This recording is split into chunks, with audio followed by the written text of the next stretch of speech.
Hello and I welcome you to Vigyan recharge.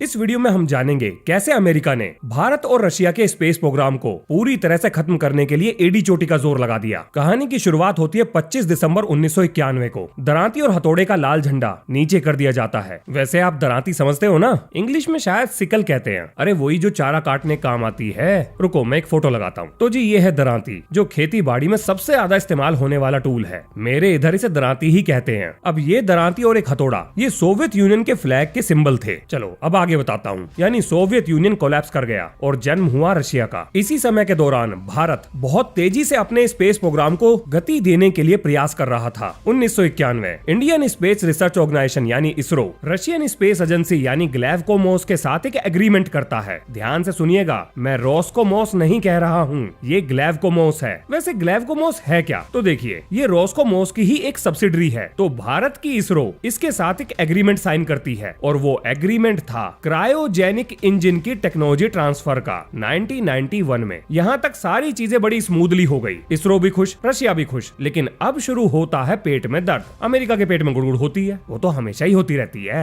हर किसी को देख के होती है। अमेरिकी सरकार सेंट्रल इंटेलिजेंस एजेंसी यानी CIA को ये आदेश देती है कि भैया जाओ इसरो के बारे में पता करो, इनके फ्यूचर प्लान क्या है, आखिर ये क्या करने जा रहे हैं। और यहाँ से शुरू होती है इसरो की जासूसी। अब देखो, अमेरिका की टेंशन का सबसे बड़ा कारण था अग्नि मिसाइल, क्योंकि भारत अग्नि मिसाइल बना चुका था जो एक बैलिस्टिक मिसाइल थी। तो अमेरिका को ऐसा लगता था कि अगर क्रायोजेनिक टेक्नोलॉजी भारत के पास आ गई तो भारत इसमें सुधार करके अपने अनुसार इसे डेवलप करके सस्ते रॉकेट लॉन्च की एक बड़ी इंडस्ट्री खड़ा कर सकता है। और अगर ऐसा हो गया तो भैया नासा का धंधा पानी बंद हो जाएगा। नासा से रॉकेट लॉन्च कौन कराएगा, सैटेलाइट कौन भेजने के लिए कहेगा। सब लोग सस्ते और भरोसेमंद होने के चक्कर में ये सारा काम भारत से कराएंगे। पैसा भारत की तरफ जाएगा, भारत जल्दी डेवलप हो जाएगा और अमेरिका का जो ताज है, स्पेस में जो ताज है, वो उसके सर से छीन लिया जाएगा। ये तो बहुत बड़ी टेंशन थी। उस समय पर भारत इकलौता ऐसा डेवलपिंग कंट्री था जो स्पेस प्रोग्राम पर सबसे ज्यादा जोर डाल रहा था। यानी इसरो ने डंके की चोट पर कह दिया था, कोई नहीं है टक्कर में, काहे पड़े हो चक्कर में, अब बजेगा डंका हमारा, एक ही देश एक ही नारा, विश्व गुरु भारत प्यारा। यानी भारत ने पूरी तैयारी कर रखी थी कि वो लोकल एरिना छोड़कर इंटरनेशनल कंपटीशन में उतरने वाला है। और ये चीज नासा को बिजनेस से बिल्कुल आउट कर देती। इसीलिए अमेरिका ने एक प्लान बनाया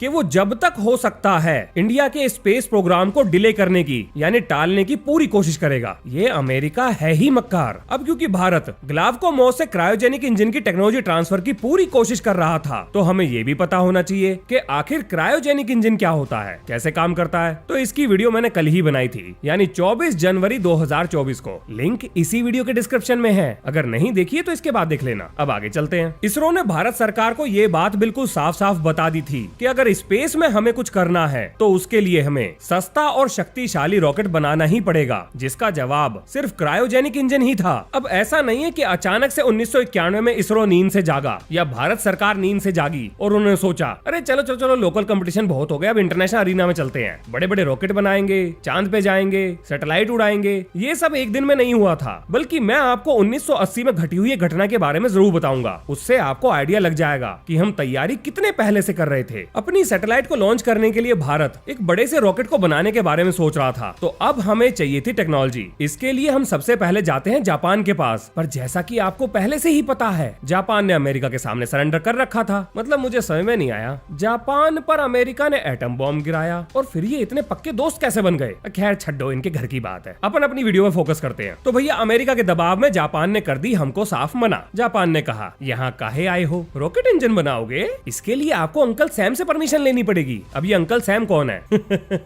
जो लोग अमेरिका को अच्छे से समझते हैं वो जानते होंगे अंकल सैम कौन है। गुगली बाबा से पूछना मिल जाएगा। मोटा मोटा आप ये मान लो कि अंकल सैम का मतलब अमेरिका ही है। चलो यहाँ पर एक और मजे की बात सुनो। जापान से तो हो गई मना, इसके बाद एक कंपनी दौड़ी दौड़ी इंडिया के पास आती है, जनरल डायनेमिक्स कॉर्पोरेशन। जानकर हैरान हो जाओगे, ये अमेरिका की ही कंपनी थी। अब इसने ये कहा कि हम आपको अमेरिकी की इंजन देंगे। भारत ने कहा ओके दे दो जी, लेकिन 4 गुना कॉस्ट में देंगे। यानी जिस इंजन को ये अपने दोस्तों को 1/4 कीमत में धड़ाधड़ सप्लाई कर रहे थे, उसी इंजन को भारत को 4 गुना कीमत पर बेचना चाह रहे थे, जबकि उससे एडवांस इंजन अमेरिका डेवलप कर चुका था। तो ये दोगलापन देख के भारत ने कर दी मना। अब इसके बाद अगला ऑफर आता है यूरोप की एरियन स्पेस से, लेकिन जैसा कि आप जानते हो ये सारे अमेरिका के पिछलग्गू हैं। अमेरिका ने इनके कान हिला दिए होंगे तो डील नहीं बनी। अब इसके बाद ऑफर आता है सोवियत यूनियन से। 90s 80s के जमाने में सोवियत यूनियन था, वो तो 1991 में टूटा था। अब सोवियत यूनियन ने हमें 2 इंजन का ऑफर दिया और टेक्नोलॉजी ट्रांसफर करने का भी वादा कर दिया। कीमत थी उस जमाने में 200 मिलियन। अब बताता हूँ सबसे जरूरी बात, ये जो मैं आपको चीजें बता रहा हूँ ये आपको ब्रायन हार्वी की किताब में मिल जाएंगी, यानी Russia in space the failed frontier. ये सारी जानकारी उसी बुक से है, लिंक डिस्क्रिप्शन में है। अब यहाँ पर एक चीज और पता होनी चाहिए कि रशिया भारत को एक सीक्रेट इंजन भी ऑफर कर रहा था, जो था RD-56 और KVD-1, जो कि इसे येव डिजाइन ब्यूरो के द्वारा बनाया गया था। अब इसमें ऐसा क्या खास था, नासा का जो सबसे बढ़िया इंजन था वो भी इसको टक्कर नहीं दे सकता था। ये इतना स्पेशल था, नासा के सबसे बढ़िया इंजन से भी कोसों आगे। और एक और मजे की बात सुनो, ये इंजन तो सोवियत यूनियन ने 1964 में ही बना लिया था। दरअसल ये इंजन सोवियत यूनियन का मून के लैंडिंग प्रोग्राम का हिस्सा था। चलो ये था इतिहास का छोटा सा किस्सा। अब वापस चलते हैं करंट पर, यानी 1991 में। तो भैया 18 जनवरी 1991 को इसरो और ग्लावकोमोस ने हाथ मिला लिया और क्रायोजेनिक इंजन की टेक्नोलॉजी ट्रांसफर के डॉक्यूमेंट साइन हो गए। अब इसरो और ग्लावकोमोस को ये बात बहुत अच्छे से पता थी कि उनके ऊपर अमेरिका नजर बनाए हुए है और वो इस टेक्नोलॉजी ट्रांसफर को होने नहीं देगा। कारण क्या था, क्योंकि कुछ ऊटपटांग देशों ने मिलकर एक ग्रुप बना रखा था जिसका नाम था मिसाइल टेक्नोलॉजी कंट्रोल रिजीम, यानी MTCR। आप जानते भी होंगे उसके बारे में। भारत उस ग्रुप का हिस्सा नहीं था, तो जाहिर सी बात है क्रायोजेनिक टेक्नोलॉजी भारत को नहीं मिल सकती थी। अब आखिर ये ग्रुप बनाया क्यों गया था, तो देखो वेस्टर्न कंट्रीज ये चाहती थी कि उनके अलावा दुनिया में कोई भी बैलिस्टिक मिसाइल ना बना पाए, इसीलिए उन्होंने missile technology control regime group बनाया। इसे आप ग्लोबल मिसाइल टेक्नोलॉजी वॉचडॉग भी कह सकते हो। अब भैया ऐसा तो है नहीं कि अमेरिका बैठ के बंदर बाट करे और हम चुपचाप देखते रहें। तो इसरो और ग्लावकोमोस ने एक प्लान भी तैयार किया। आपने ये नाम जरूर सुना होगा, कैलटेक, यानी केरला हाईटेक इंडस्ट्रीज लिमिटेड। अब ग्लावकोमोस ने क्या किया, उन्होंने ये प्लान बनाया कि वो अपनी टेक्नोलॉजी इसरो को ना देकर केरला हाईटेक इंडस्ट्रीज लिमिटेड को देंगे, यानी कैलटेक को देंगे, और वहां से ये टेक्नोलॉजी इंडिया को मिल जाएगी, मतलब इसरो को मिल जाएगी। अब आप सोच रहे होंगे इससे क्या फायदा होगा, तो देखो भैया, क्योंकि ग्लावकोमोस ने क्रायोजेनिक रॉकेट इंजन टेक्नोलॉजी किसी देश के बजाय एक कंपनी को ट्रांसफर करी है जो कि भारत सरकार के अंडर नहीं है। मतलब आज के जमाने में तो केरला की गवर्नमेंट के अंडर है, लेकिन भारत सरकार का डायरेक्ट उसमें कोई रोल नहीं है। तो MTCR के जो नियम है उनसे बचा जा सकता था। तो भैया इसरो और ग्लावकोमोस ने अपनी प्लानिंग तैयार कर ली। बोले तो शतरंज की बिसात बिछ गई है, पर आपको क्या लगता है कि यूएसए चुपचाप ये होने देता? नहीं। इसीलिए मई 1992 में अमेरिका ने इसरो पर सैंक्शन लगा दिए, ये आरोप लगाकर कि ग्लावकोमोस और इसरो मिलकर MTCR के नियमों का वायलेशन कर रहे हैं, यानी उल्लंघन कर रहे हैं, जबकि ऐसा था नहीं। लेकिन भैया ग्रुप था वेस्टर्न कंट्रीज का, नियम भी वेस्टर्न कंट्रीज के और सैंक्शन भी वेस्टर्न कंट्रीज के ही थे। तो क्या किया जा सकता था, सैंक्शन लगा दिए तो लगा दिए। अब आपको क्या लगता है इंडिया ने क्या किया होगा? भाई साहब जम के विरोध किया। अब ऐसा थोड़ी है कि कोई भी कुछ भी कहेगा और हम चुपचाप सुनते रहेंगे, बिल्कुल भी नहीं सुना हमने अमेरिका से साफ साफ कहा, अबे पगला गया है तू, ये सेम टेक्नोलॉजी तुम खुद ट्रांसफर कर रहे थे, हमें 4 गुना कीमत में कर रहे थे, और हमने अगर सस्ते में जुगाड़ कर लिया तो तुम्हारे पेट में काहे दर्द हो रहा है? उस समय तो तुम्हें याद नहीं आया कि MTCR का उल्लंघन हो जाएगा, तब तो बस पैसे दिख रहे थे।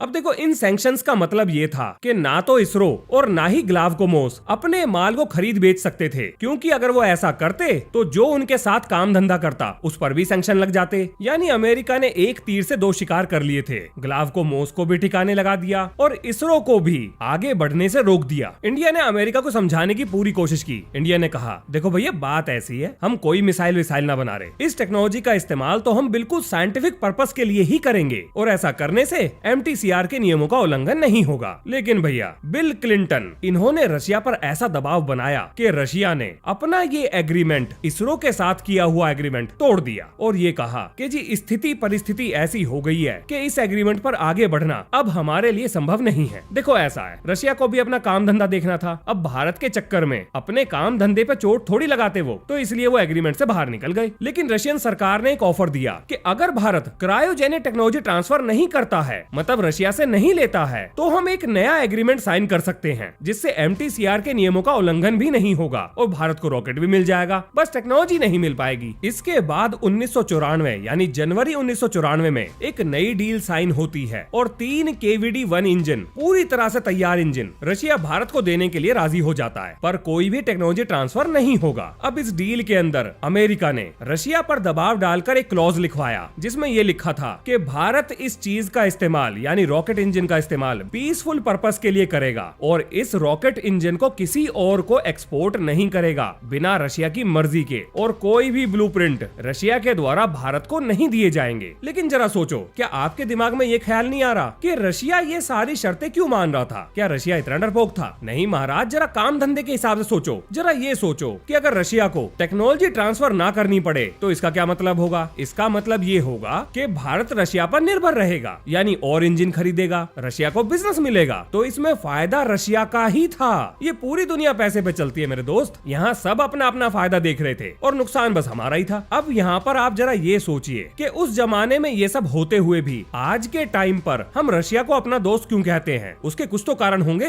एक कारण मैं अभी बता देता हूँ। ग्लावकोमोस के वैज्ञानिकों ने इसरो के वैज्ञानिकों की मदद करनी शुरू कर दी, मतलब चुपके चुपके मदद करनी शुरू कर दी, और ये सब कुछ रशियन गवर्नमेंट के इशारे पर हो रहा था। अब ये एक ऐसा टाइम था जिस समय अमेरिका के जासूस पूरे रशिया में मौजूद थे, तो इतने बड़े कार्गो को चुपके से निकालना, रशिया से चुपके से निकालना आसान नहीं था। अब आप ये सोच रहे होंगे कि जब हमारा एग्रीमेंट हो गया, हमें रॉकेट इंजन मिलने वाले थे, तो ये चुपके से काम करने की क्या जरूरत थी? देखो, बहुत सारी चीजें ऐसी होती हैं जिन्हें सभी को नहीं बताया जाता। यानी एग्रीमेंट तो था दुनिया के लिए कि भैया ये हमारा एग्रीमेंट है और ये हम काम करेंगे, लेकिन उन बड़े बड़े कंटेनर में कौन सा सामान भर के भारत भेजा जा रहा था, क्या क्या भेजा जा रहा था, इसे कौन देखेगा? मान लो आपने एग्रीमेंट करा आम का और कंटेनर पर लगा दिया रसीले आम और अंदर कुछ और भर के ट्रांसपोर्ट कर दिया, तो दुनिया के लिए एग्रीमेंट तो हो गया था, लेकिन रशिया ने भी मन बना लिया था कि भारत को वो मदद करेगा। अब इसरो ने अपने कार्गो के लिए एयर इंडिया से संपर्क किया और कहा कि भाई तुमको जाना है और हमारा सामान वहां से उठा के लाना है। अब एयर इंडिया ने ये कहा कि बिना कस्टम क्लियरेंस के वो ये काम नहीं कर सकते, और रशिया में जो अमेरिकन लॉबी है वो कस्टम क्लियरेंस नहीं होने देगी, इस सामान को जब्त कर लेगी। अब आप सोच रहे होंगे कि इतनी सटीक जानकारी कहां से आई? तो भैया ये आपको मिलेगी जे राधा कृष्णन नायर की किताब में, जिसका नाम है